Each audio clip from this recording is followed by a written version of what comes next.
speaker again is John Willott, who is president of the Geologists Jackson Hole.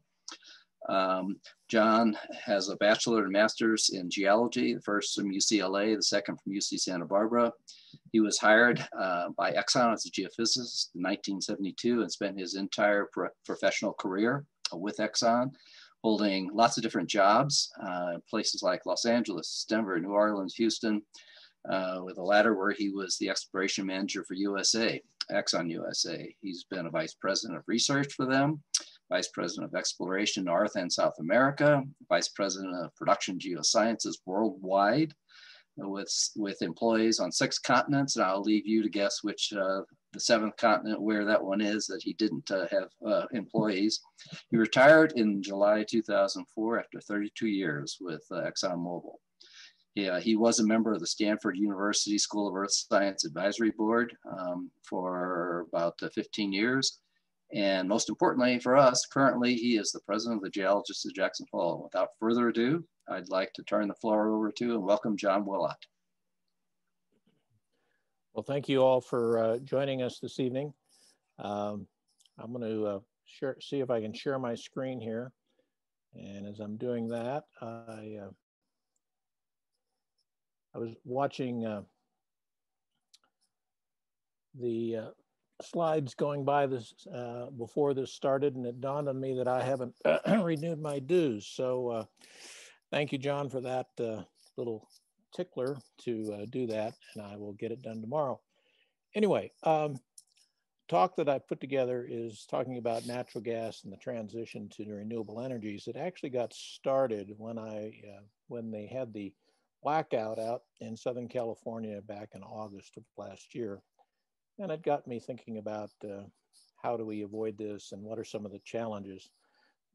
And I had the talk pretty well put together, and then we had a rather interesting event happen in Texas. So I've added several slides, and we'll talk a little bit about what happened in Texas and some of the things that caused it, and hopefully some solutions that might help us in the future.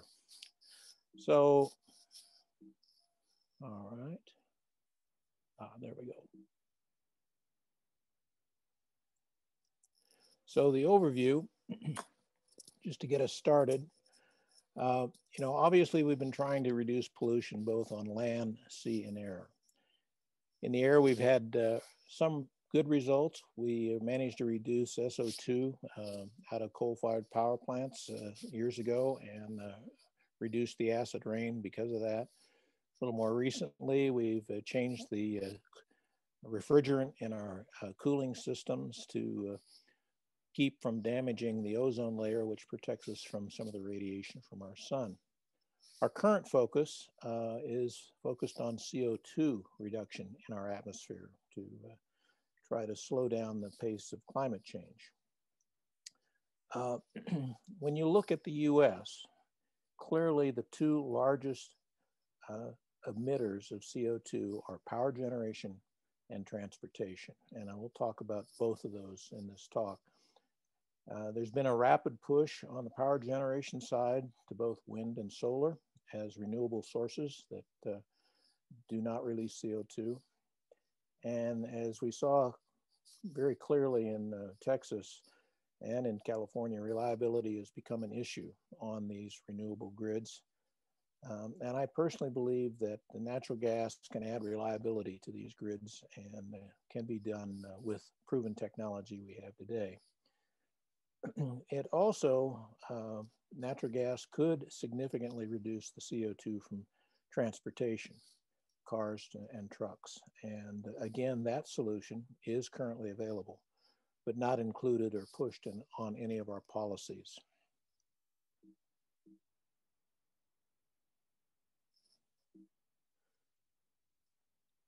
So here is energy consumption by source. If you look at this chart, it's in quadrillions of BTUs, so heat basically, and it's from 1950 to about 2018. At the top, green is the oil. So this is largely, think of this as the transportation part of the energy that the US burns. Coming down from there, this brown curve is natural gas. And you can see starting in about 2005, kind of a steady increase in the use of natural gas. And that corresponds to a drop off in the blue, which is coal. So literally coal dropped off and was replaced by CO2, by natural gas. The other two curves on here, yellow is nuclear, our power generation kind of baseline down here, about 9%, or 9 quadrillions. And then lastly is renewables, which you can see from about 2002 on, there's been a slow, steady increase in renewables coming online, generating electricity.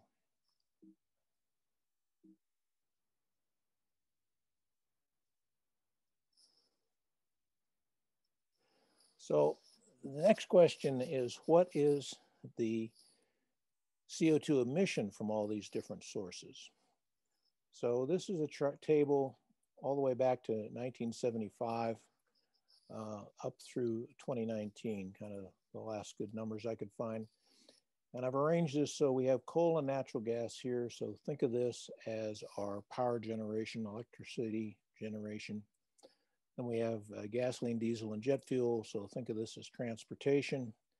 All others is truly that, lubricants, what have you, waxes. And kind of shows the trend. We start with coal, steadily increasing, and these units are millions of metric tons of coal, of CO2 released annually.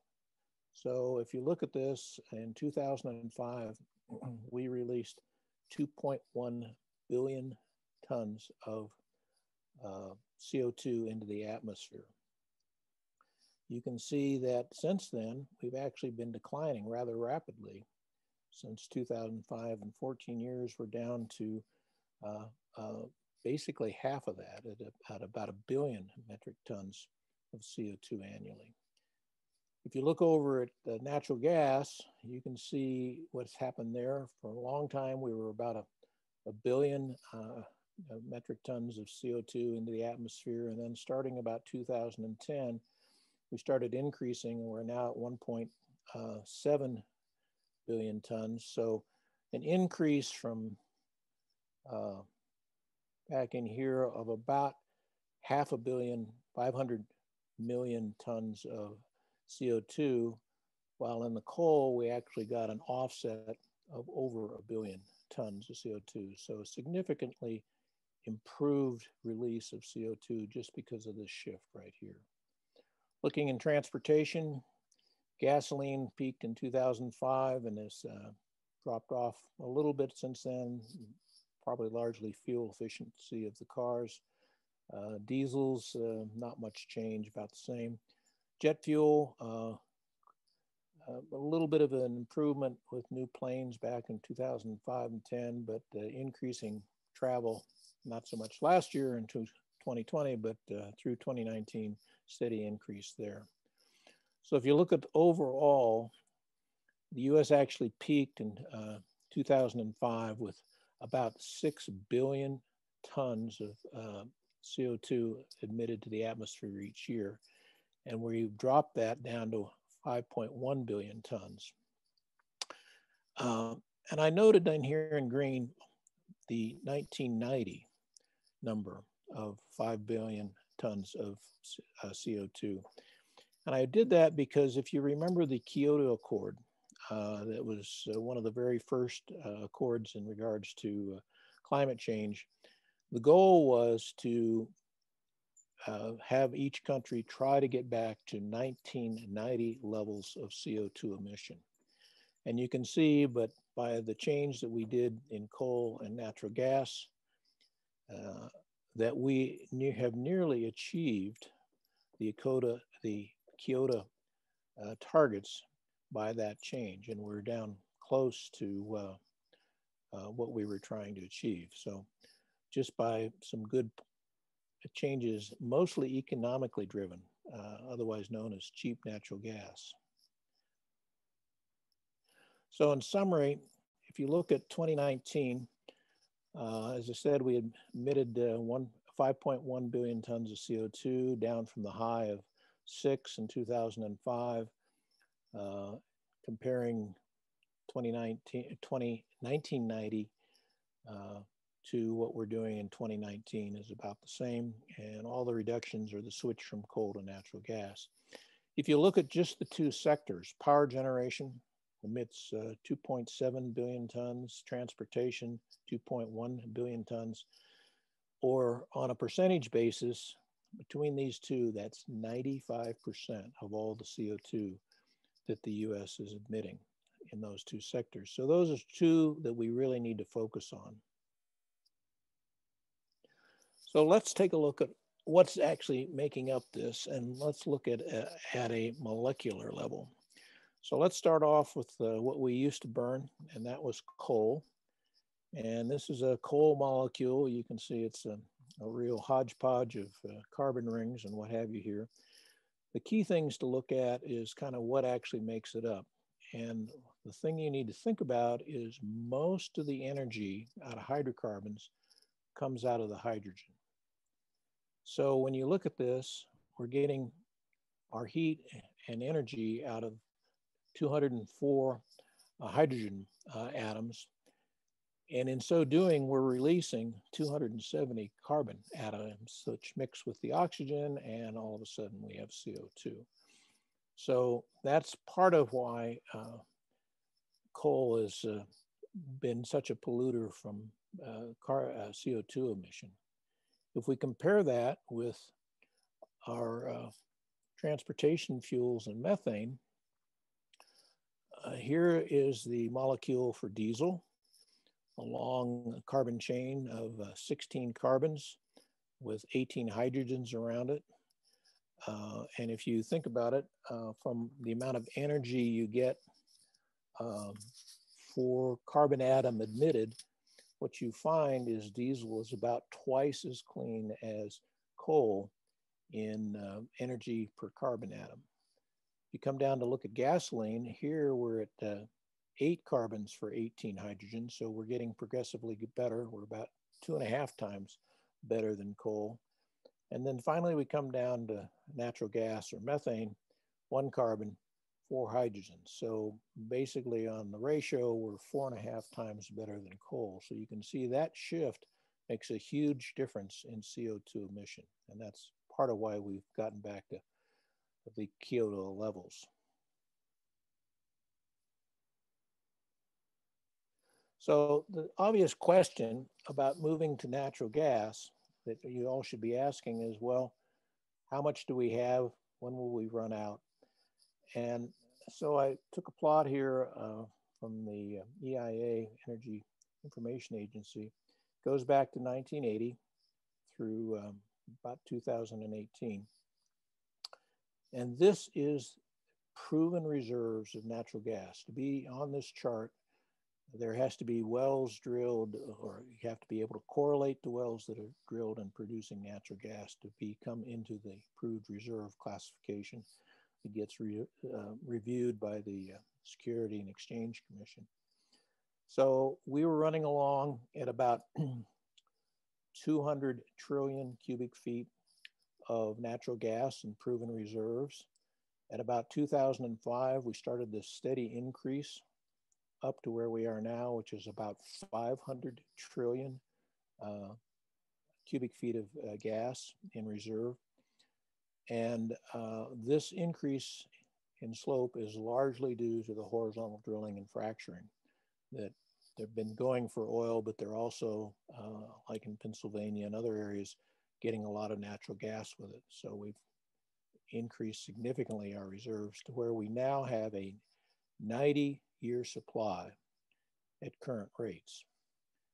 And basically, even with the predictions that our use of natural gas is going to increase between now and 2050 by about 33%, we still have more than enough natural gas at this moment to be able to do that and bridge us through to reliable renewables.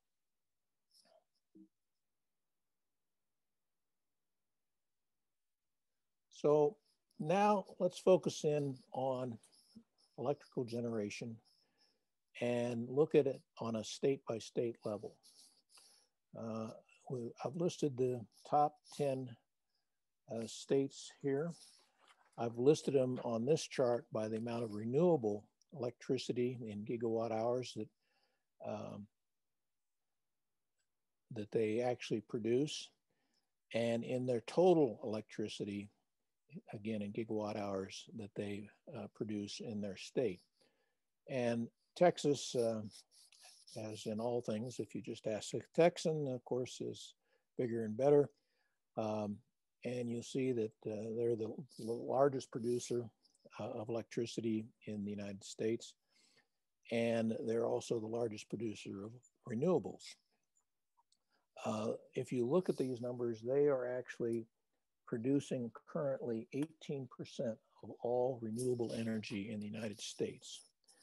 And what's even more interesting is when you look at just this 3-year period here from 2015 to 2017, where they literally increased their renewables by 50%.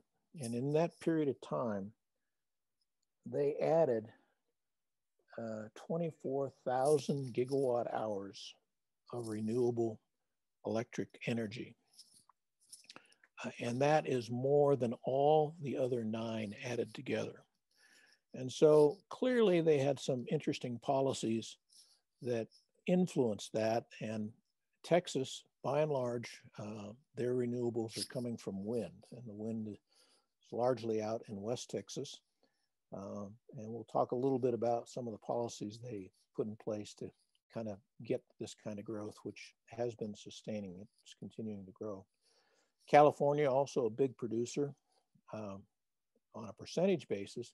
Not a lot of change, up a little bit, but on total gigawatt hours, they're not nearly as much as Texas.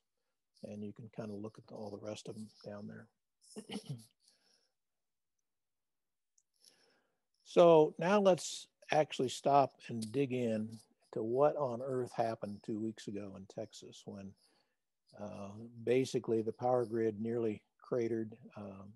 We had a lot of people with no electricity that then froze up the water system. And what happened? So to explain what happened in Texas, we first need to understand a little bit of what their power grid system is. It's actually in 3 fairly distinct parts. There's the producers. These are the guys with power plants and wind turbines. There's the grid that moves it from the producers to the cities, and then the distribution or distributors are the networks within the city that distribute the power to the homes or businesses. Now, they had instituted a number of things to try to grow renewables, and that focused on wind in West Texas. And to accelerate that, the state actually put in on their own cost a major grid that went directly from West Texas to in between Houston, Dallas, and San Antonio. So from where the energy is generated directly into the population center, which, you know, really pushed a lot of wind turbines out there. Now, if you dig a little deeper into the policy, it's interesting that there's nothing that requires producers to actually produce. There's no penalty if they don't produce. The legislature in Texas decided that they just let the economics of things that, you know, if you're not producing power, well, then you're not getting paid. We'll just let that drive everything. But on the other hand, when there's no penalty when you're not able to produce, that caused very little interest in investing in things that resulted in a reliable production stream of power.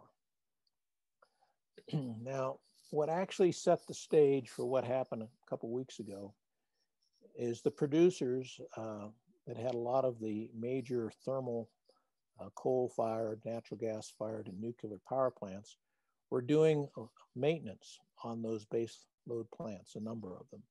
So those were, running at half capacity or offline. And the wind producing, the renewable side, was actually producing 42% of the power in the state of Texas on the weekend before everything crashed.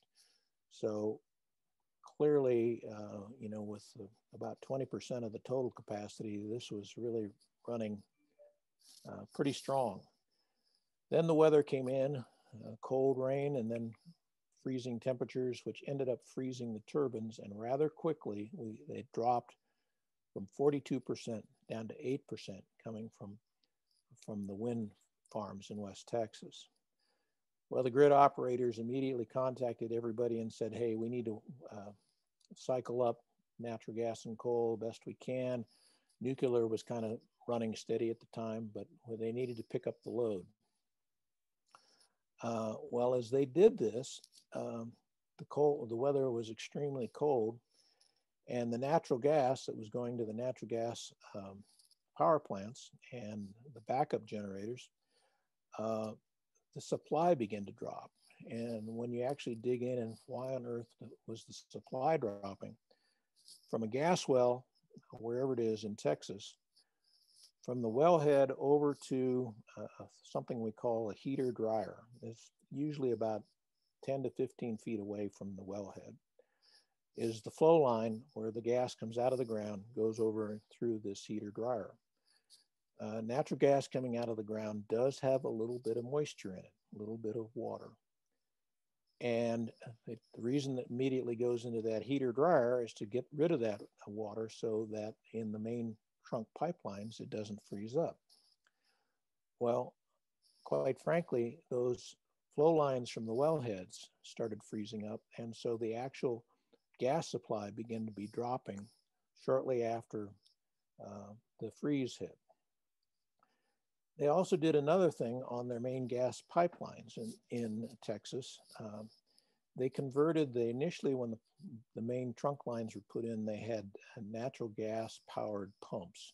So they would just take a little of the natural gas out of the line, burn it in an internal combustion engine and turn the pumps. Well, for basically improved air quality, they were in the process of changing out those pumps to electric pumps on the gas pipeline.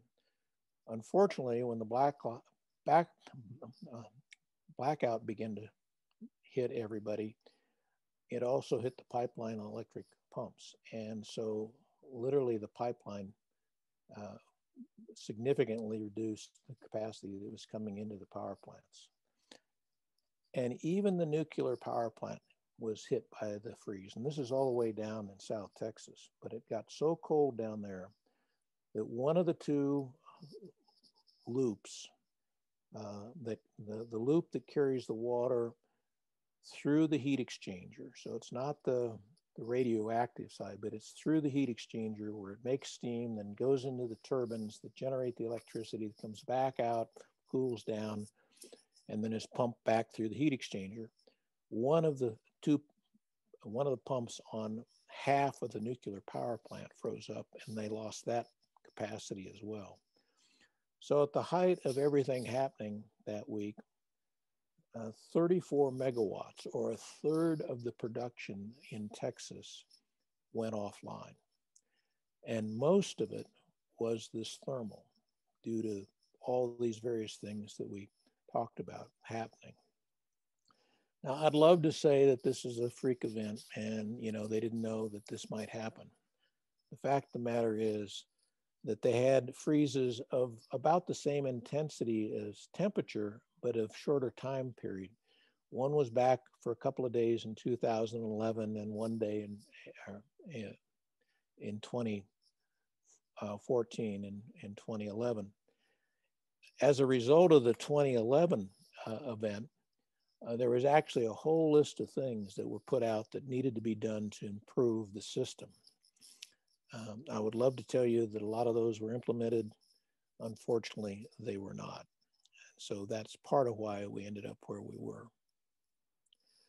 Now, if we go from Texas to California, And here it's kind of the opposite. In California, it was a heat event. But to set the stage, we have, again, three general groups that control the electrical grid coming into California and distributing the power throughout California. They're a little different. They're not quite as clean as Texas, where you have producers grid and distributors. But in their policies that they've done, they've branched out. They've pushed very hard for renewable electricity, and they get 25% of their renewable energy from other states, Utah, Nevada, Arizona, on around Wyoming. Well, in that hot August evening back last year, when the forest fires going on and everything else, solar dropped, of course, as the sun went down, and most of California's renewables, excluding the hydro, is solar. They have a little wind, but it's kind of the flip of Texas, which is mostly wind. In California, it's largely solar. That started going down, but of course, in the homes of all the customers, the air conditioning stayed on. So they began to get the grid out of balance, and so they immediately started talking to suppliers, and so they went to the states and asked for them to export more energy. And of course, they were also in the really the hot heat wave that was in the Southwest. There was this big heat wave. So they refused. So then they went to a whole list of backup plans that they have on paper. And on the list, number one thing was to increase hydro. And it said, well, they could get maximum hydro was 9,000 megawatt that could be put out of the dams. So they went to those operators and found that the dams are currently putting out 5.5 megawatts of power, 5,500 megawatts, as opposed to 9,000 megawatts. So they said, hey, we need to have you guys increase the flow and increase the power. The answer they got back is, sorry, the drought in California, the reservoirs are not sufficient for us to increase. We're running at maximum right now. So then they turned to kind of the next things down their list, to a natural gas thermal plant down in LA County, and said, hey, you guys need to fire that thing up and get it online so we get some power. Unfortunately, that plant had not operated for 6 years. And in fact, the year before, it had been approved for demolition, which in fact had already started. And so that plant was unavailable to come online. So I think the message here is that even though you have a good list and a plan, if it's not a real executable list, it's not really, you can't really generate the power that you need. And one of the things that I learned in putting all this together, it's very important. Now they have taken, there was not enough baseline producers to offset the drop in the solar. And if you understand how a grid works, it's very important that the supply that's coming out and the demand are pretty much in balance. If they get out of balance, so there's a whole lot more supply or a whole lot more demand than the other, it can actually take the whole grid down. And you'll remember there was some discussion about that in Texas, that part of the reason that they blacked out, quote, rolling blackouts, so quickly and lasted so long was because they were afraid it would take the whole grid down. When that happens, it takes not days, but weeks to bring the grid back up, because it damages components on the grid that actually then physically have to be replaced. So kind of to summarize all this, the challenges for renewables that we're working with, we've actually had very fast growth, which I think is an excellent thing, especially in Texas and California. But there are a few mistakes. In Texas, no real winterization of anything, but especially it was the thermals that really got to them. The natural gas thermal plants and the pumps and the other plants. And they didn't have much of any backup installed on the wind turbine side. So any kind of fast backup that they could have instituted was not available. California, the rolling blackouts, again, no reliable backup generation. When they tried to go down their plan, it really wasn't a plan, it was just paperwork.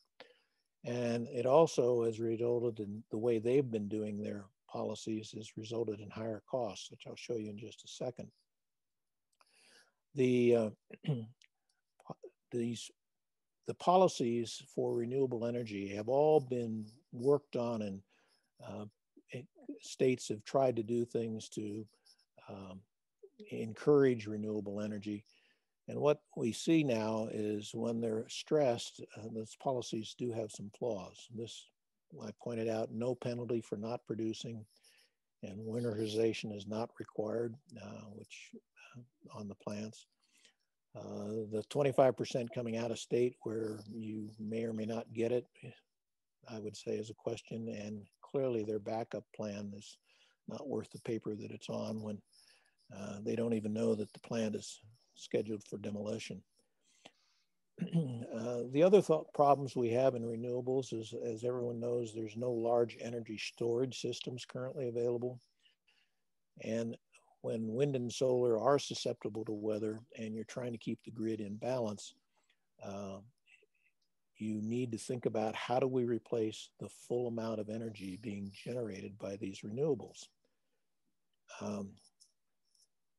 Baseline power sources have been removed from the grids, especially in California. There seemed to be a real, they almost like their scorecard is how many fossil fuel power plants they've removed from the grid. And all of this resulted in unreliability and higher costs, which has highly affected the consumers, as my friends in Texas know. So I mentioned the cost in California. This is a chart that shows the last several years. The blue is everybody but California. This includes Texas and all that they've been doing and putting in the new grid line. And you can see that they're running about 9 to 10 cents per kilowatt hour for all the energy, all the electricity. Whereas in California, they seem to be in a steady upward tick. I didn't really dig into exactly why this is occurring like it is, but certainly if you're a consumer and customer in California, that's a serious problem. So how do we fix this? What are some of the things that we can do? To improve renewable energy, we've got to do a better job on the policies. We need grid reliability. They need to be prepared not only for hot. If you think about the Texas system, they really look at the stress as being during the summer when everybody's got their air conditioning running, and that's how the system, the whole system is set up. So everything is designed to dissipate heat and get whatever heat you're generating exposed to the elements to cool it down, which is exactly the opposite of what you need in cold weather. So by the focus on this and not the cold weather, they became very vulnerable. The lack of proven backup power on all wind and solar plants is something that I think we're going to have to look hard from a policy standpoint to really make sure that we know how much we're dependent on things that can change by the weather, and make sure that we have backups for that. Clearly in California, there needs to be a focus on cost control. One of the things that I mentioned Texas did to control cost is they installed this very large DC trunk line from West Texas into Houston, into the metropolitan areas. And by doing it at the state level, they sped the permitting and they kept the cost down. And so new people adding wind turbines, they don't have to worry about transmitting it all the way to Houston or Dallas. They just have to get it to that trunk line, which is just a few miles, not hundreds of miles. And I also think we need to look very hard at installing natural gas-fired gas turbines. Why these? They're very fast starting, they're reliable, and they're available. That's what my picture showed up. This is a field in Africa where there's very little reliable power. And so if you have an oil field in the middle of nowhere, you've got to put in the power to run the wells and the pumps and get the stuff all the way through the pipelines to coastline and to market. So these are actually 10 natural gas turbines that are driving generators. And what this is actually is essentially a jet engine. It's the jet engine. Most of them are the model that comes off a 747. It's connected to a generator. And we use these things around the world. Places like West Africa and out on production platforms in the ocean. These are run at basically takeoff load, so full load, 6 to 8 years continually. There is obviously maintenance you have to do on them, but they're very reliable. And as you know, sitting in an airplane from a cold start to running down the runway is minutes, not hours. Like a thermal plant, to bring a thermal plant back on can be hours to days. They also, GE actually didn't know this until I was digging around. They actually build truck-mounted gas turbine units that literally can be loaded up and brought into a substation and connected up to the grid. So if you're going to take something offline to do maintenance on it, you can actually bring in backup generators here. They keep to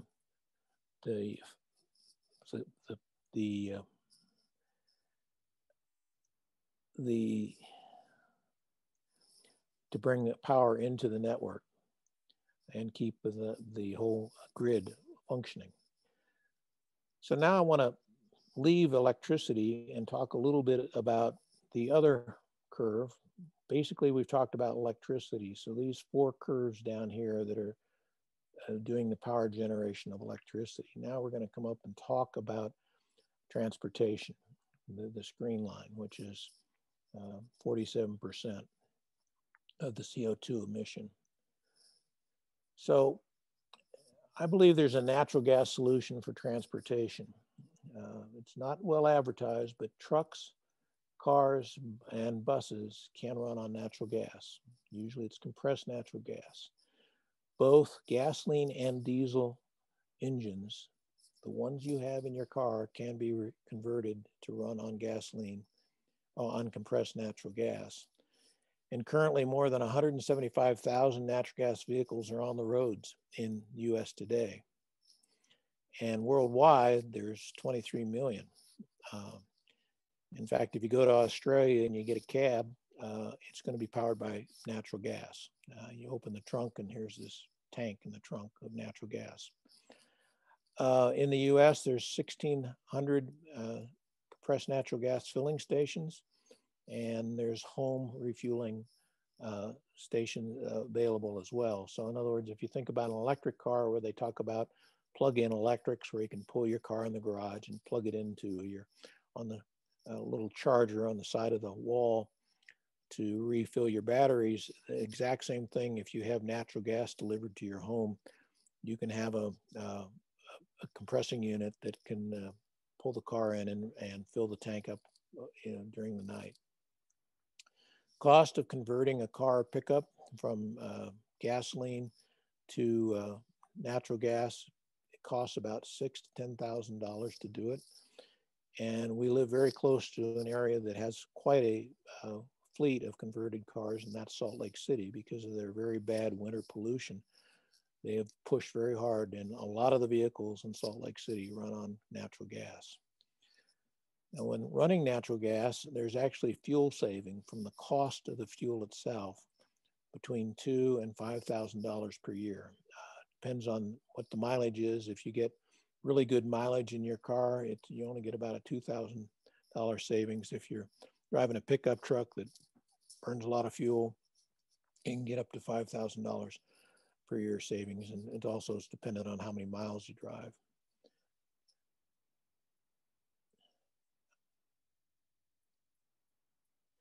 Now, a very little known fact is that natural gas is being used in heavy duty trucks. Right now there's trucks being delivered, the heavy duty across the road vehicles are coming out. They can run a combination of natural gas and diesel in their engines, and because of the lower cost, they save a significantly amount in the fuel cost, because diesel is oftentimes about the same price as high test. Additionally, Burlington Northern is one of the railroads is actually looking at running their diesels on a combination, their big locomotives on a combination of natural gas and diesel. In transportation, bus systems, in fact, LA County, if you are in LA County and you see a bus, it's powered by natural gas. And there's over 11,000 natural gas buses on the road today, being bought that way directly from the factory. Also, in garbage collection and refuse, out in Monterey County, where Waste Management had this whole fleet of diesel trash trucks, they converted them all to compressed natural gas. There's a bank up on top, and it's in a protective color of the tanks that run these things. And about 60% of the new trucks being ordered in refuge are natural gas. One of the things about burning natural gas, it's cleaner in the engine and there's less maintenance and the engines last longer. Also, schools in their bus systems and their fleet of buses, 150 school districts operate a fleet of natural gas powered vehicles. And this is something that I think the state of Wyoming needs to look at pretty carefully, because in Wyoming, the Department of Education pays a large chunk of the fuel for the bus fleet. Also in Wyoming, we have more natural gas than we have pipelines to get it out of here to market. So we could use some of the natural gas that we can't get value for to power our bus fleet and save costs on that and improve reliability. Now, for the actual automobile that you may have, pick the pickup here, the conversion is fairly straightforward. Here's the motor, the transmission, and what all. Virtually no change in this at all. You have to add a natural gas tank. Obviously, you have to have a filler for it. And then in the engine itself, there's a second fuel injection system specifically for the natural gas side of it. But this is the way that I think we ought to think about going, because here's still the gasoline tank. So this is what we would refer to as a dual fuel or a biofuel that literally by a click of a switch can go from burning the natural gas to the gasoline or diesel, if that's what the truck was originally. A picture of a car conversion. You can't see anything under the hood. I mean, it's just another set of injectors. Here's the filler for the gasoline. Here's the filler for the natural gas. Here's on the dashboard, here's the switch that flips it between one or the other. And here's the tank in the trunk. And this was, I think this was either a Honda or an Audi. So it wasn't a big car, and you still have a reasonable trunk size. The advantage of having dual fuel is when you're out on the freeway and maybe there's not a fueling station, you can flip over to the gas and keep right on going down the road. What's the impact if we do this? Most important is this would give us 30 to 40% reduction of CO2 emissions from our transportation fleet. So a huge change, kind of like what we did on power plants going from coal to natural gas. You get longer engine life, lower maintenance costs. Depending on the size of the tank, if you've got a small car and you can't get a big tank in it, you could lose a little of the driving range. Instead of going 3 to 350 miles on a tank of gas, you might get more down in the 250 range. And there is a slight loss in pulling power that can come with natural gas. So in summarizing the talk altogether, the U.S. renewable generation is growing faster. Renewable power generation is growing faster than all others. Now, since 2009, it's been growing at a rate of 10% in the U.S. I think that's excellent. We do have made some mistakes in policies that have impacted costs and reliability that I've talked about, and we need to go back, and the legislatures need to work on those policies and get them so that they're corrected. In the transportation sector, electric vehicles are being adopted, but quite frankly, it's going to be decades before there's a significant change in our fleet from internal combustion engines to electric vehicles. And additionally, the $7,500 tax credit you get when you buy a Tesla is actually going to be phasing out very soon, because it's supposed to phase out when they produce 200,000 vehicles, which they're approaching. Now, always question whether a tax credit ever gets phased out, but that's what it's supposed to do. And our entire current internal combustion fleet could be changed to natural gas with this reduction in CO2 emission and improved life. So some real things that we need to think about there and try to figure out how to do the policies for that. So if we think about next steps on a US level, clearly there needs to be better standards for renewables, things that have, for every wind turbine or solar farm, there's actually a natural gas turbine backup that's able to come online, that keeps the grid in balance while the renewables may be dropping offline. Clearly in Texas, they've got to get serious about winterization. I mean, part of climate change is the extremes that we're seeing, the highs and the lows that are, and you have to build your power systems to deal with that. So need to focus on that. We could add compressed natural gas vehicles into the federal electric vehicle subsidy. That was the $7,500 that you get off your taxes if you buy a Tesla or another electric vehicle. If they put in natural gas vehicles or the conversion into that, it would pay for the conversion costs. So you'd be able to get natural gas or dual fuel vehicle paid by the federal subsidies. I also think that the federal government, they're always worried about gas mileage, trying to improve the gas mileage. If they gave all the manufacturers an automatic 50 miles per gallon for every compressed natural gas vehicle they built, what you'd see is their fleet mileage average would go up, which would make the regulators happy. And they would, by design, build the tanks in places that we don't even know exists in cars, and end up with larger natural gas tanks in cars that aren't just sitting in your trunk, that they're tucked underneath areas where they're out of sight and you don't even know they're there. And I also think that we ought to seriously think about all new fleets, whether it be taxis or fleets of vehicles, whether it's trash trucks, buses, or cars and cable companies' fleet, all new ones ought to be compressed natural gas. At a Wyoming level, I think we need to kind of lead the way that on all of our wind farms in the state, we need to seriously look at having existing backup or existing baseline that's available to keep the power coming if the wind farm starts losing the wind, or have installed these natural gas-fired gas turbines that come online quickly.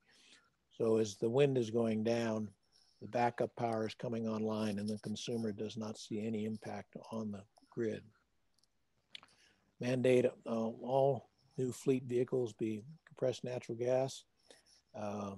Like I said, we can't get our natural gas out of the state because we don't have enough pipeline capacity, and it would lower the costs that the state is paying to power our school buses. We need more filling stations on our main roads. It's a long ways between places in Wyoming. So when you stop there, we need to have filling stations. And we probably ought to look at some sort of state tax break for home fueling stations so that we can begin to use our surplus of natural gas, which we're getting no value for right now. So lastly, good news, we've made rapid progress in renewable power. We clearly have learned some things over this last year about needing to make the grids a lot more reliable. We need to look hard at natural gas to reduce the CO2 coming out of transportation. I really don't think we can wait for the electrical vehicles to become a significant part of that equation to reduce the CO2. And I think really this is not super technology, but so with just good leadership and good policies, I think we can very seriously further reduce CO2. And with that, I've got to borrow at least one of John's pictures and show a pretty picture in here and say, thank you for listening and enjoy the clean air. And John, thank you for your photography. It's always good to end on a good view. Well, thank you, John. This is Mike Scher. John, thank you for a excellent and very, very well researched talk. We have a lot of questions. Oh boy. So hang on, where's my seatbelt? Yeah, kind of. So I love the pictures of all the molecules, of course. Yeah. And I know you put that in just for me. Absolutely. So I just wanted to clarify, all of our hydrocarbon energy basically comes from breaking the carbon-hydrogen bond. And therefore, the higher ratio you have of hydrogen to carbon, like methane, it's 4:1, right, the more energy you get and the less CO2 you produce. Is that a good sort of assumption? Yeah, that's what I was trying to talk about, the ratio. Exactly. Okay, good. So lots of places in the world used wind power that are much colder than Texas, such right, as Scandinavia, even in Antarctica. Right. How are they doing it successfully? Well, just like airplanes, you know, you can get an airplane that has no frost prevention on the wings. And then you can get airplanes that actually have heaters on the wings to where you can heat the wings to keep the ice from forming. This all goes back to how the Texas system was designed. It was designed to work in hot environments and with the idea that they never got cold weather. And so had they not had the rain right before the freeze, they might have skated by, but there was probably enough moisture in the atmosphere that they would have iced up the blades. And the minute you start getting ice on those big blades, they get out of balance and they have to shut them down or they'll break. So that's the issue. And yeah, the wind turbines in the North Sea have heaters on the wings to keep them from icing up, just like you have heaters on the wings of an airplane. So would more coordination at the federal level help? And is that politically viable?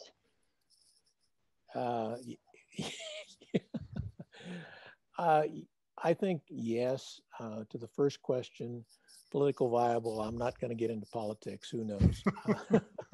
But you know, fair enough, John. To me, it's almost like building codes. I mean,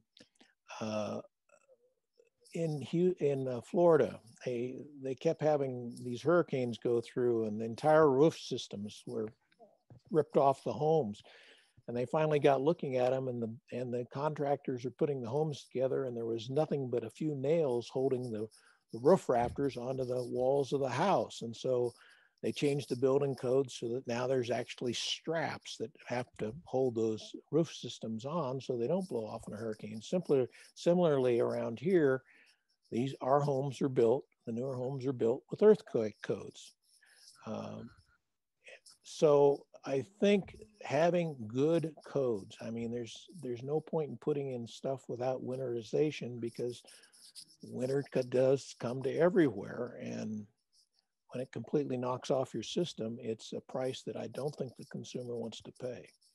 So yes, I think some good general guidelines. Clearly there's going to be, as I talked to some of my friends in Texas to find out some of the details of all this, they said, man, the legislature is going to have a field day with ERCOT, the guys that run the grid down there, because, and I don't know if you noticed, but I think 5 of them resigned in mass the other day. So they know it's coming, because it's some poor judgment that, okay, we're new in all these renewables. They did a great job in getting the wind turbines in there at a low price, but if they don't work, you're kind of screwed.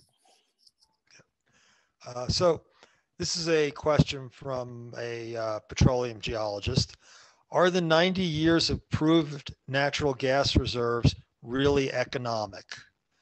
Because the horizontal drilling producing requires continuous drilling. That's an interesting point. There would be a drop. That's one of the things we've found out about the horizontal drilling. There needs to be either continual replacement of wells, or they haven't really started doing this yet, but seeing if they can refrac existing wells to rejuvenate them, which they may be able to do. But there is some question about that. But again, that piece is already there. And even if we did no more, we've got a long life of natural gas. And really, the way I think about it, the window that we really need to work this transition is between now and 2050.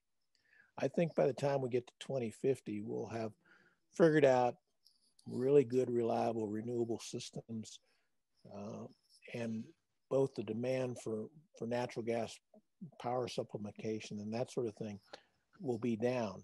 So I think we've got, even on a conservative side, it's 90 years if we don't do anything. Well, right now, prices of oil and gas, we're not doing a whole lot, but what's in proven reserves, by definition, the SEC, it is a function of price. So it is economic. In some cases, it may be barely economic at low oil prices, but it's not, I've forgotten the term for the stuff like some of the shale oil, which is always just over the horizon economically. No, this is economics to be improved. So if someone gets an electric car, it doesn't emit CO2. However, doesn't the CO2 statistic for charging it just get added to the natural gas budget, if you will? What's the real benefit CO2 wise from an electric vehicle? Well, and it all goes back to how was the power generated? If it was generated in a coal-fired power plant, you're not helping the system at all. If it was generated in a nuclear power plant or hydro, you're in a lot better place. And that's why you're hearing, quite frankly, some of the people, including Bill Gates, is saying that as we move forward in focusing on reducing CO2, that sooner or later we're going to have to get serious about talking about more nuclear added back in that has zero CO2 emission. But no, that's absolutely the case. It's where the power came from. Just because you have an electric vehicle, if you're getting the power from a dirty power plant, you're not helping the situation. And I didn't even touch on the other issues with electric powered cars. I mean, there's this little problem called batteries that have lithium in them. The life pack on the expected life expectancy of a battery pack is less than 100,000 miles. Now, I don't know about you, but in Wyoming, we put a lot of miles on cars. And what are you going to do with that battery pack when you have to change it out? Not only the cost of it, but what happens to it? Where does the lithium go? What does it do to is it recyclable? And then there's the rare earths in the electric motors, that all rare earths, we don't produce any rare earths in the United States. So as we're doing this headlong rush into electric cars, we're literally putting ourselves on the railroad tracks in front of China, because that's where we get rare earths. And if everything is electrified, they could absolutely control that whole thing, where they don't control natural gas. And we know how to make internal combustion engines. So you've answered a little bit of the next question, but I'm going to put it in there anyway, because you didn't total 100% cover it. What is the carbon footprint of making batteries for an electric vehicle versus a natural gas vehicle? In other words, the carbon footprint of batteries versus the compressed tank. And gosh, I thought about putting it in here. I had a talk years ago that I actually had the carbon footprints from everything from, it was two different footprints. There was the carbon footprint and then the physical footprint of everything from hydro to nuclear and wind and solar and all that. And I probably should have put that in, but yes, the carbon footprint, when you look at it in a total sense, as I remember those charts, actually things like nuclear come out quite well, because okay, you got to build the plant, you got concrete and all that, but once you build it, it's got this long life. Now, that doesn't address the other side of the question, is what the heck are we going to do with the spent fuel rods? Now, maybe we'll just ship them to France and let them reprocess them. But no, that is a good thing, and I didn't address it, and I can't really answer it without digging into my other charts and looking at it. Okay, that's fine. So has renewable power generation got more self-reliant in production, or is it still heavily subsidized by the federal government? Both wind turbines and solar get a good subsidy from the federal government. And if you dig into it deep enough, the wind turbines, all they have to do is build it in Texas and they get the subsidy. If it never turns and never produces an ounce of energy, they don't care. They've already gotten the money from the federal government. So that's another one of those little things that in our attempts to come up with policies to kind of move us in a direction, we've done some good things, and we've got some oversight in some other things. Okay.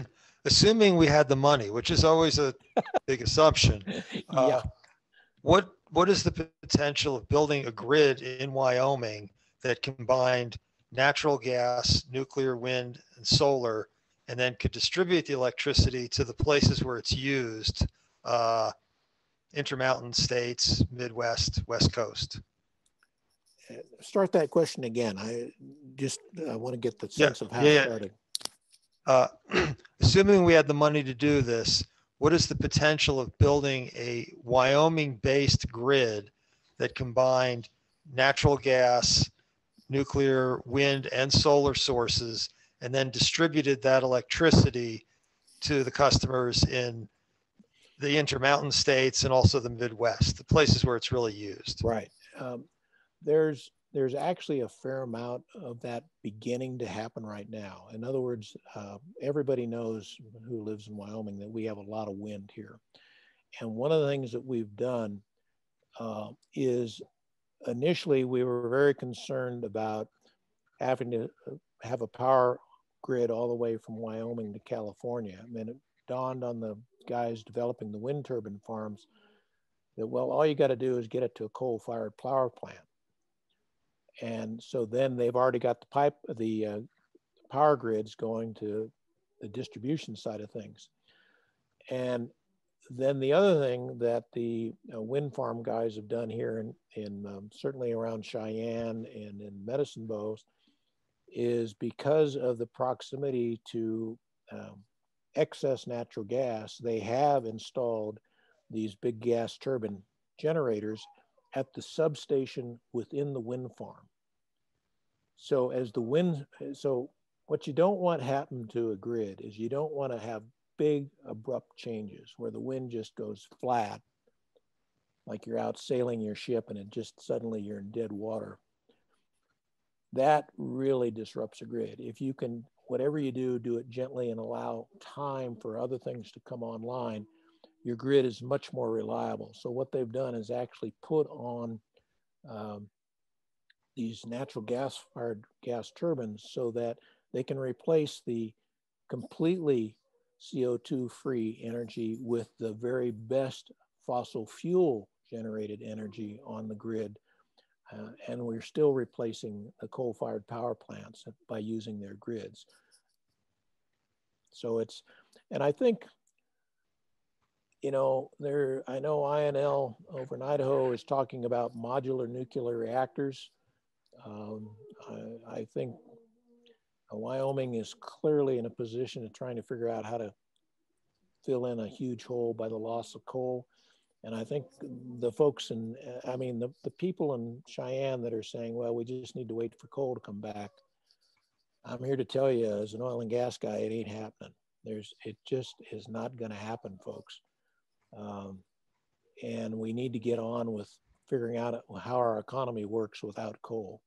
And whether that's, like you say, an integrated grid that includes the transmission lines from the coal plant, from the old power plants, with new sources of both wind that's supplemented with natural gas turbines, and maybe nuclear, these small modular nuclear reactors.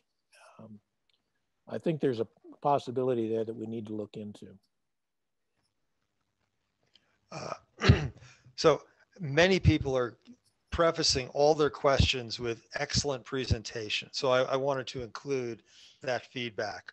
Well, it was a little dry, I was concerned, and I didn't have any pretty pictures, so I had to put John's in there. But no, thank you. We like math and chemistry and formulas better than pretty pictures. So, give me a spreadsheet. Graphs. One graph is worth many pictures. Absolutely. As far as renewable policies, what measures need to be taken at the federal and state level to ensure grid reliability for renewable adoption? Right. And I think the federal government has a role to come out with general guidelines. Now, I didn't talk about this, but there's literally 3 grids in the United States, 3 electrical power grids in the United States. There's a Western grid, there's an Eastern grid, and there's the Texas grid. And Texas did that very much on purpose so that they didn't have to, they could kind of thumb their nose at federal regulations a little bit. But I don't think right now the people in Texas are going to think that was a very good idea. And I think there needs to be change that there's general guidelines from the federal level, and then there are grid level guidelines that have to be adopted across all the producers and users within that grid to really focus on reliability and do it in a way that's, I haven't really researched it enough to understand why California electric costs are going the way they are, but it's something's going on out there that they need to focus in on. But because Texas has kept the cost down, but at what price? Clearly, we now know at the price of unreliability. So a couple of easier questions, I hope. Is there a natural gas fill station here in Jackson? Actually, yes, Lower Valley. Good. Do you know the stated policy of our senators? No, I don't. Well, I was going to say no is an acceptable answer here. I'm not sure what exactly our senators are doing in Washington myself, but we're not going to go there. No, I don't know. I know I have worked with several of the state legislature guys, Jim Roscoe and Mike Guru, and I've had a number of discussions about energy policy in Wyoming and some of the things we can do to try to dig our way back out of the coal hole that we're in, and all the different ideas that are available. And those guys are really trying to come up with solutions. I've not had any kind of interaction at the federal level, so no. Okay. Recent events showing challenges with grid reliability were prompted by climate disruption. Doesn't adding new natural gas generation just add fuel to the fire? In other words, more CO2. Why is natural gas or new natural gas generation a superior solution to others that have a lower CO2 output? Well, the problem... Demand response, increased energy efficiency, storage. I guess I would put nuclear in that question too. To me, the best answer would be to build some more nuclear because it has no CO2. The only reason to go to natural gas is it's the least carbon-rich fossil fuel that you can burn. Everything else is worse, which was kind of the point I was trying to make. So if you need, while we're still trying to figure out how to come up with a large-scale battery for the wind turbines and solar, because the problem we're dealing with is, you know, those are always going to be at the whim of the weather, whether the wind blows or the sun shines kind of thing. And so until we have some sort of very large scale storage system for those, we're always going to be at the whim of those. So then you've got to have some sort of baseline. So if you're not willing to build a nuclear power plant, then the next best thing you can do is, from the generation side, would be natural gas. It's better than coal. It's certainly better than oil. Now, there was, in that question, there was also a comment about things like improved efficiency. And yes, that's in some of the numbers I showed you, where in the car transportation, the drop from 2005 down to where we are now in the consumption of and the CO2 being generated by cars and trucks is because of the improved efficiency of the engines and that sort of thing. There's a ton of energy wasted in buildings. And I know the architects are focused on that and trying to figure out how to build buildings with much better energy demands, much lower energy demands that kind of work with the climate they're in, as opposed to kind of, you know, big glass building in the middle of a frozen tundra is not a good design, you know. But there's a lot going on in that, and there's a lot of upside in that about being able to build buildings. Buildings, you know, don't directly release CO2, but if you've got to use a ton of electricity to heat them or light them, then they're part of the problem. So this next question is 3 parts. It's from our favorite engineer. And so I'm just going to go through one question. Can I just say yes or no as you go along? I don't think so. So the media reports on the Texas problem, and you've touched on this, mentioned freezing of wind turbines and gas supply. Please explain. I think you got into the talk a little bit late, but yes, that was exactly the problem. Basically, cold weather came in, it was raining, and then the real cold weather hit.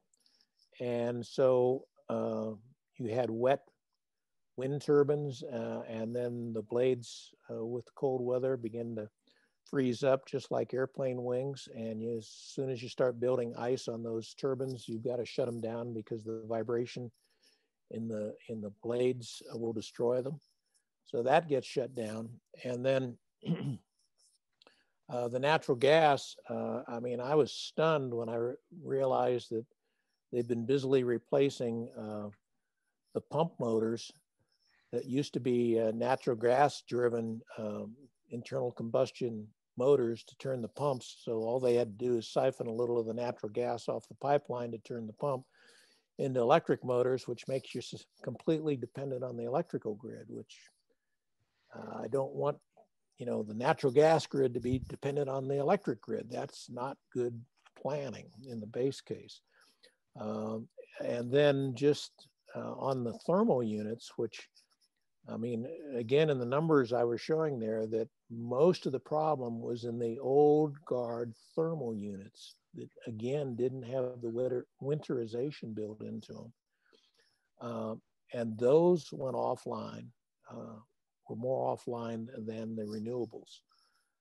So it was a case of, not building for the worst case scenario. I mean, Question number 2. What is the cycle efficiency of gas power generators from gas turbine topping units to large combined cycle base load plants? Don't know the exact numbers, Bob, but the large baseload ones actually are better thermal efficiency, but they take a long time. You're literally boiling water, so they take a long time, hours to days to bring them up and to take them down. And if you're trying to supplement renewables, which can go up and down rather quickly, you've got to have something that can react much faster and come online quicker. And that's where your gas turbines, they're not as thermally efficient as the big boiling water thermal units, but you can get them online and keep your grid alive. Okay, well, I lied. There's actually 4 parts to this question. Oh my God. What is what is the thermal efficiency of natural gas powered vehicles compared to gasoline and diesel under the same operating conditions? It's hard to beat gasoline. So from an energy density, and I'm shooting from the hip here, but I'm pretty sure you would be better off with gasoline on the internal combustion engine versus natural gas, just because of the energy density and what all in the combustion chamber. But I was really focusing on the impact of CO2 and the generation of CO2, and that's what really kind of pushes you over to using the natural gas in an internal combustion engine. It runs just fine, so why not? The last and easiest part of the question, storing natural gas is difficult. You need either cylinders or spherical containers. Any comments or thoughts on that? Yeah, the one thing that I didn't mention this, but and Bob is hitting a point here in that if you think about power plants, a nuclear power plant has fuel rods in there, so it has the fuel for several years. So it doesn't really care about what else is going on. It's got the fuel as long as you keep the pumps working. A coal-fired power plant usually has a 90-day supply of coal sitting outside the power plant. So cold weather, no big deal. They just keep pulling the coal into the plant. When you move to natural gas, there is a downside because it is basically a pipeline fed, hand to mouth kind of thing, out of the well, into the pipeline, into the power plant sort of thing. There is capabilities.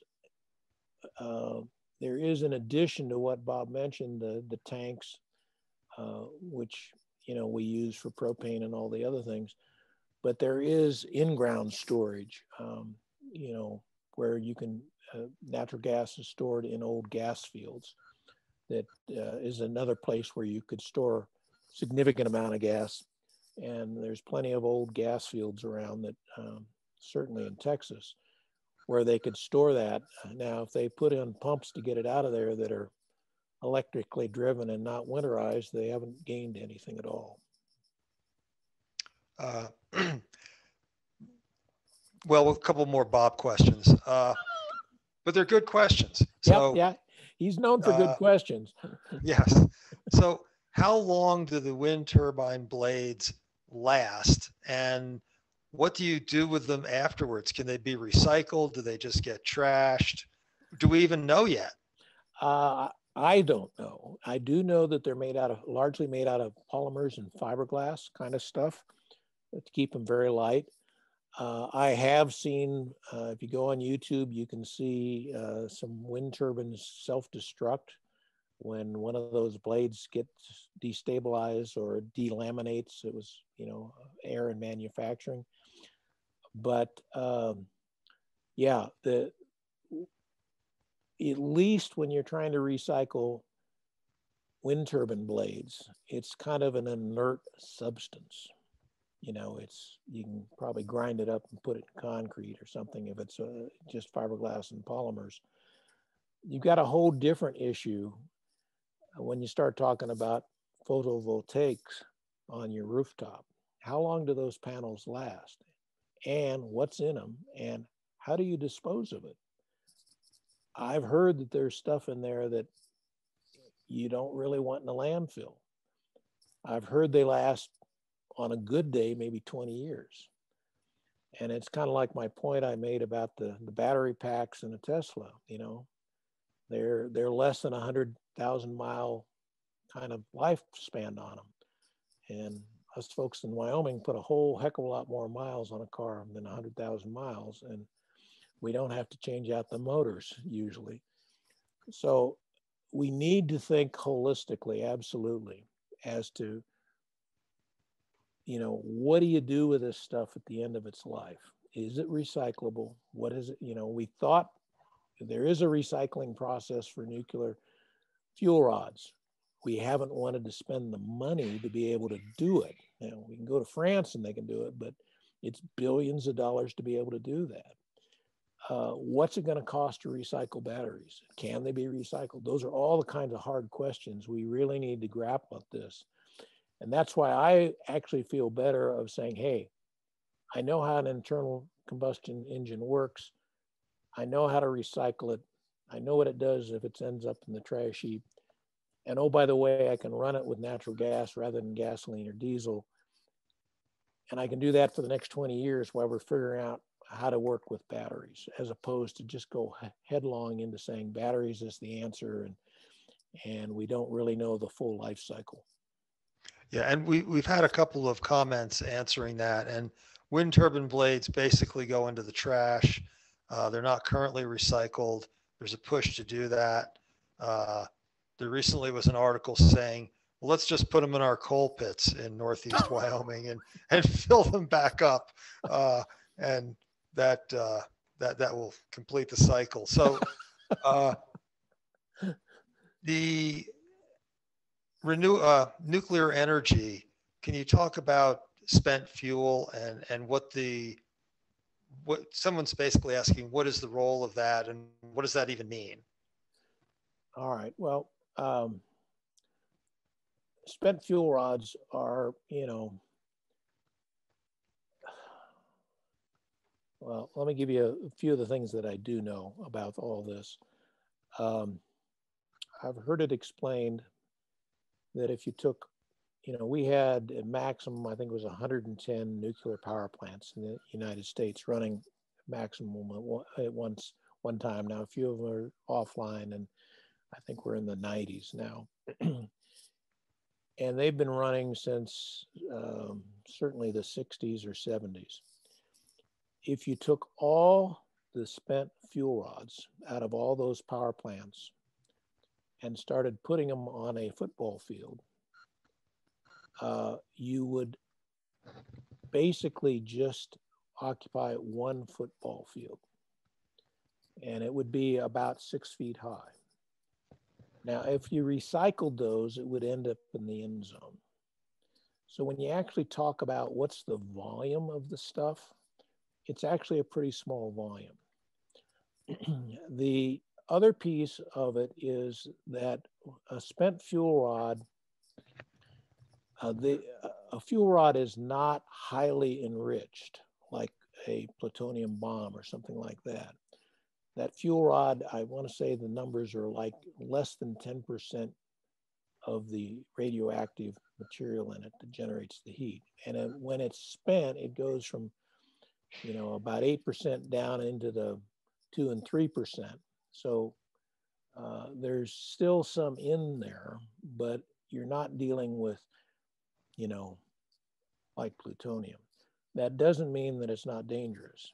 And right now, you know, we've never figured out, you know, where to put it to where it's not going to eventually pollute something. Now, quite frankly, I go to France. You know, France produces over 80% of their energy all with nuclear power, and they recycle every bit of their fuel rods because they designed the plants to be able to do that. When they recycle the fuel rods, they turn them into glass. Now they're warm glass pellets. So they may heat water, but because they're basically put into a glass form, the radioactivity can't get out of them into the environment. So there are techniques that are proven technology being used today for the last 10 to 15 years at least that can deal with the radioactive waste. It just takes a lot of engineering and money to do it. On the other hand, I don't know if we can contract with France to ship them some fuel rods. But, right. And the reason the United States decided not to do this because of fears of proliferation. Right. Jimmy Carter's policy was, if we don't do it, others won't. Didn't work for us real well, but because other countries do recycle the fuel rods, and if you don't do it right, you can do enrichment in that process, and that's what he was worried about, ending up with nuclear. But if we did, we would end up with cheaper nuclear power production, and we would end up with less nuclear waste. So if you recycled this, you could literally turn the spent fuel rods back into new fuel rods, making even less waste, run them through the plant again, and just kind of keep doing. And you need to do less mining of new uranium to keep everything running. Yeah. Right. I'm going to just try and handle like 2 more questions so that we're not here all night. And I'm very sorry if I didn't get to all of your questions, but so why is natural gas a superior solution to electricity for cars? The auto industry is making significant investment in electric vehicles. It would seem more efficient to do it right at the start when you produce the vehicle than a post-conversion, which you're suggesting. In addition, every house in the United States is wired for electricity, even though we don't have probably the correct voltage to charge your car battery. Right. I think, you know, basically, I was talking about what we currently have running on the road. In other words, you know, I drive cars that are 10 to 15 to 20 years old. And a lot of the cars being bought right now. In fact, 2020 was the best year in the United States for car sales ever. So people, even though they were hunkered down in their homes, they were out buying cars. So we bought a whole bunch of new a whole bunch of new internal combustion engines, and in California they bought a bunch of, you know, 8 to 10% of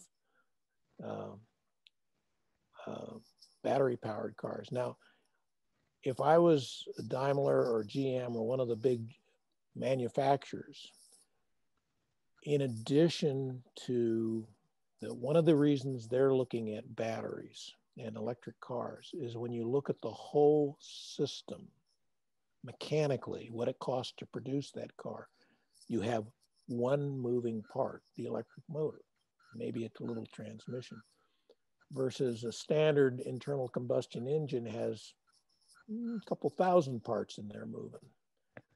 So for them to actually build one, the material that goes into it, you know, is easier to build. There's less things to break. They take very little maintenance. So they're looking at it from that standpoint. The part that I don't see them looking at is, what do you do at the end of the life cycle, which is still a big question mark. And my bias for saying, hey, we can do natural gas now is just that. We know how to do it in the cars that are on the road right now. Let's put it in it, just like we're subsidizing electrical vehicles. Let's put it in it and be able to get the 30 or 40% reduction in CO2 out of the current fleet. Because to get a full fleet of electric vehicles, we're probably talking 30 years. So, and all that time, we're putting more CO2 in the atmosphere. So to me, we can do it now, and it's a known technology. Whereas, yes, we'll get there on batteries, and I can see why the manufacturers want to build battery-powered cars. We also need to figure out, what do we do with the batteries at the end of the life? I've actually talked to some dealers. Now, granted, they're dealers, so they're badly biased.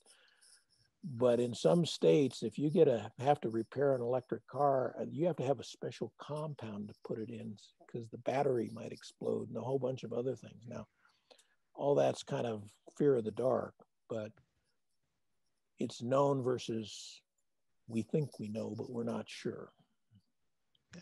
So this will be the last question, so that we're not here for another half hour, which we could be, but anyway, the lots of reports about electric customers in Texas getting enormous electric bills. And can you speak about why that happened and why it won't happen here, we hope? Yes. What they did in Texas, because of the way they had their system, where there's the producers, the transmission or the grid, and then lastly, there's the distribution. In Texas, when they started, they basically took the big monolithic power company out of the equation. So you, as an individual consumer, can choose to buy your power from a power producer, literally, and you get the bill from them. And then there's an added on for the transmission and the distribution to it. Well, they offered people to be able to buy their electric power at wholesale rates that are basically demand-driven rates. Well, when you got plenty of power online and you're producing a lot of power, and there's some demand, but you're meeting the demand, the prices are low. So, and in the long run, those people that are now having these horrifically high bills had years of pretty low electric cost in the system. I think that's part of why, when you look at the cost comparison of California with the rest of them, and that which includes Texas, part of them is that Texas was doing this kind of wholesale buy it from the actual producers thing. The little hidden secret that nobody ever talked about is when demand goes high. In other words, when a whole bunch of stuff goes offline, the producer can charge whatever he wants. And so there was kilowatts. Normally, the power is sold at like 3 or 4 cents per kilowatt hour. There was power sold when the grid was down that 34,000 megawatts at over $1,000 a kilowatt hour.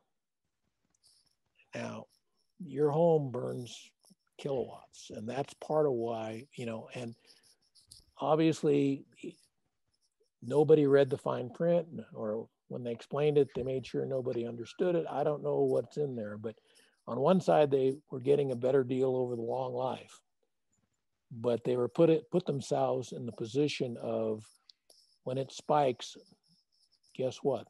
They're screwed. And I'm sure that the Texas legislature will do something to try to ameliorate that, but that was just the system that was put in place. And I think the point to really be made is, we're trying all these new things. And I think what we found out in Texas and a bit in California is, we're kind of in the same position of trying to go to electric cars and stuff like that. we're going to find some things that kind of bite us if we're not careful. So we need to be careful in how we move forward on that. And we need to really think carefully on the policies and how we deal with the customer in the final analysis, because you know, what price is the electricity worth when you don't have it for 5 days and it's cold? So yes. And our listeners are chiming in with whoever reads that user agreement thing anyway. Exactly. And, you know, and I guess we should be. So, John, I want to thank you for an absolutely engaging and excellent and very well researched talk, very timely, of course, as well. Just a terrific job. I want to remind everyone 2 weeks from now, Cynthia Blankenship, with a very small amount of help from me, will be talking about our limestone and dolomite carbonates here in our favorite mountain range. And you won't want to miss that. So thank you, everyone. And again, John, excellent talk. And you really covered an enormous amount of ground in a very short amount of time. And I know how much work it takes to produce these talks. And thank you very much. So, well, thank you all. And thank you for listening and staying with us on all the questions. Right. And lastly, both John Willott and I will be paying our dues this week. Right, John? Right. Tomorrow.